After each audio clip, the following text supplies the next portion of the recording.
I'm going to show you how to make an easy, no-knead, rustic sourdough loaf of bread. The first step is we need 1.5 cups of water. So, hold on.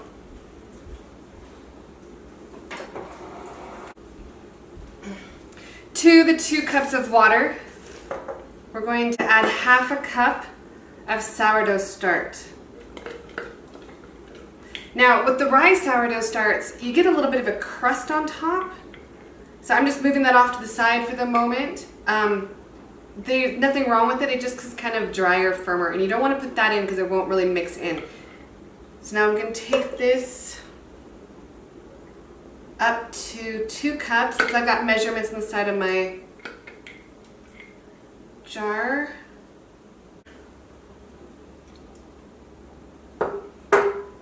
Okay, so that's 1/2 cup of starch, and then we mix it up.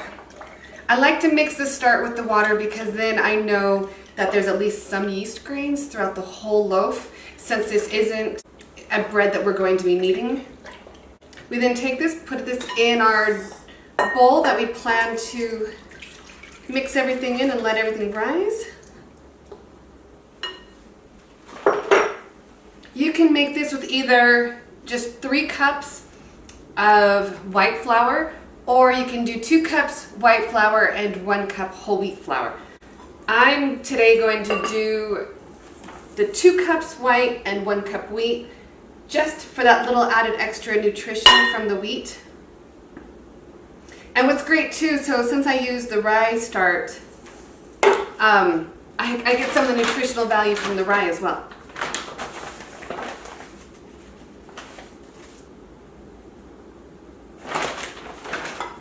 And then 1 teaspoon of salt. I just measure by my hand. And we mix it up. Since we didn't sift anything and we're not kneading, I kind of like mix the flours together really quick before I get down and really start working it with the water and the starch.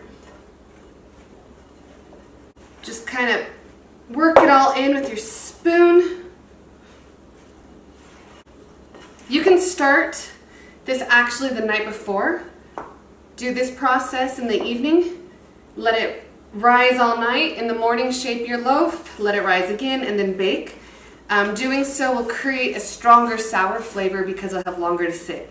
If you start it in the morning, let it rise a little bit, and then you have it ready before dinner time, your sour flavor won't be as pronounced, which is actually my goal. That's what I usually prefer because my family's not a big fan of this really strong sour flavor. Now we have this nice sticky ball of dough. We leave it in the bowl, place a damp cloth or some plastic wrap over it, put this in a warm place to rest. It will double as long as your starch is nice and strong and healthy, and then we will go on to the next stage after it's doubled.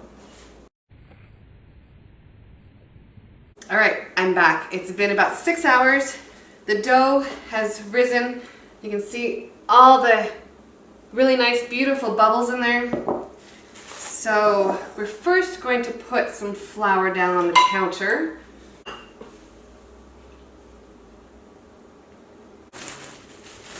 Take our dough, dump it out. Now this is a sticky dough. It's not very dry because we didn't knead it.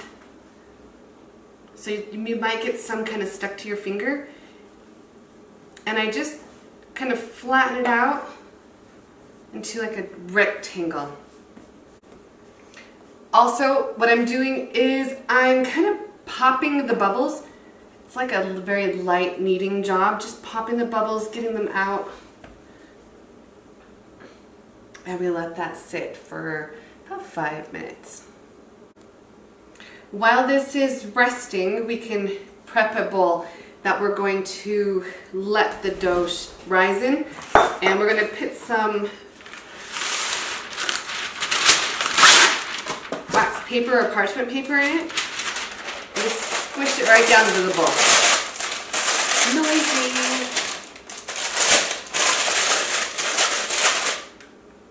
So that's ready for when we get this rolled up. So now what we do is we're going to fold this into thirds from the long sides.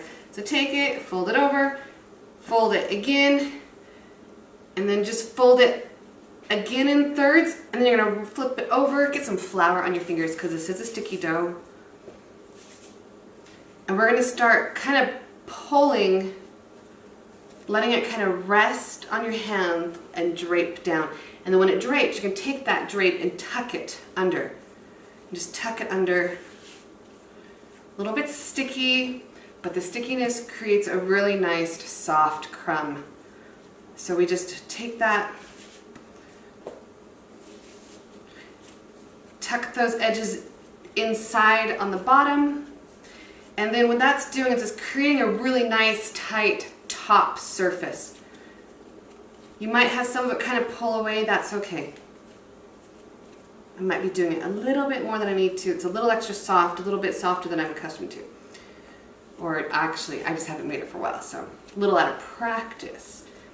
Once we have our nice little ball with a nice tight top, we drop it into our bowl with the wax paper.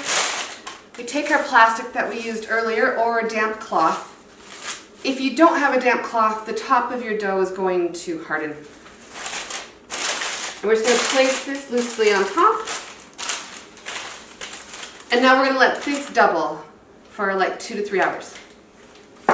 So the dough is doubled. It looks beautiful. Now time to put it in the oven. I've got the oven heated to 500 degrees with a Dutch oven pan inside. Now this is the great thing about the wax paper. You just pick up the corners and gently place it inside. Put the lid on. We're going to bake at 500 for 15 to 20 minutes, at which point we will drop the temperature and take the lid off. All right, it's done. So take it out of the oven. You just grab these corners again. They're gonna be brittle. Sometimes they'll fall out or break. So I just broke. Nope. Hold on. Just grab a spoon.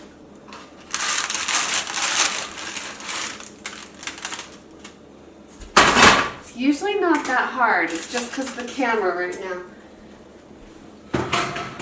So then if you have another loaf ready, put this back in to heat back up.